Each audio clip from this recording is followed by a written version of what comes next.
তো ওয়েলকাম বন্ধুরা তোমাদের চ্যানেল ডিএস সাজেশনে। তো দেখো আজকে একটা গুরুত্বপূর্ণ খবর নিয়ে বা আপডেট নিয়ে কিন্তু আজকের এই ভিডিওর মাধ্যমে আমি হাজির হয়েছি। তো দেখো তোমরা জানো যে তোমরা যারা school, primary school, high school, মাদ্রাসা, বিশ্ববিদ্যালয় এবং কলেজগুলোতে পড়াশোনা করো, তাদের কিন্তু গত 22শে এপ্রিল থেকে গরমের ছুটি শুরু হয়েছিল মুখ্যমন্ত্রীর নির্দেশে।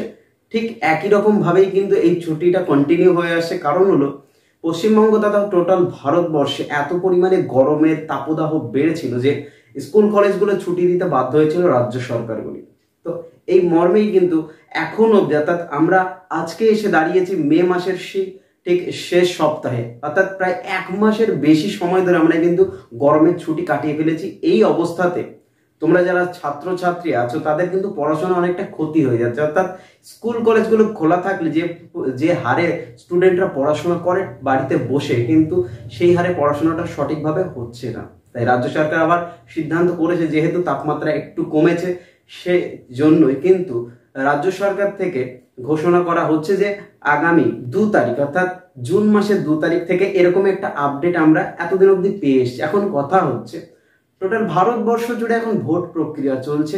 তো এই ভোটের জন্য কিন্তু আমরা জানি কেন্দ্রীয় বাহিনীর জওয়ানরা বিভিন্ন স্কুলগুলোতে তারা এসে রয়েছেন এবং সেখানে তার জন্য কিন্তু এই ব্যবস্থাটা করা হয়েছে। এখন কথা হচ্ছে 2 তারিখে যদি স্কুল খোলে, এই 2 তারিখে যদি স্কুল খোলার সিদ্ধান্ত নেওয়া হয়, আদতেও কি স্কুলগুলো খোলা হবে বা স্কুল কলেজগুলো মাদ্রাসাগুলো খোলা হবে?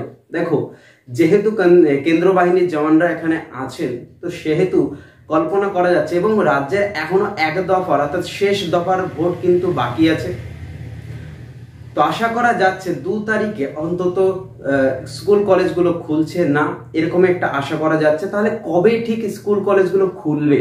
দেখো 4 তারিখ হলো ভোটের রেজাল্ট। এই ভোটের রেজাল্টের ঠিক পরেই কিন্তু আশা করা যাচ্ছে পাকাপাকি ভাবে আবার স্কুলগুলো খুলবে এবং পুনরায় পঠন পাঠন শুরু হবে। তাহলে মোটামুটি একটা তারিখ আইডিয়া করা যাচ্ছে যে 6 থেকে 7 তারিখ অর্থাৎ জুনের 6 থেকে 7 তারিখের মধ্যে কিন্তু আমাদের স্কুল কলেজ মাদ্রাসাগুলো খুলে যাওয়ার একটা পাকাপাকি সম্ভাবনা থাকছে। কারণ হচ্ছে কেন্দ্র বাহিনীর জওয়ানরা এখন আছেন, তারা ভোটের রেজাল্ট অবধি থাকবেন এই রাজ্যে।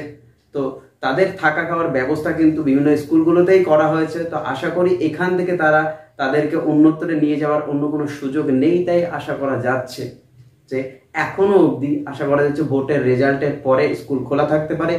এতদিন কিন্তু তোমরা ছুটি পেয়ে গেছো, বাড়িতে পড়াশোনা করেছো, আবার স্কুল খুললে তোমরা আবার স্কুলে যেতে পারবে, আবার হই হুল্লোড়, আবার একসাথে জমায়েত, আবার বন্ধুদের সঙ্গে বন্ধুদের দেখা, খেলাধুলো সবকিছুই চলবে। তো আশা করি এই সমস্ত ভিডিওগুলো তোমাদের খুবই উপকারে আসে।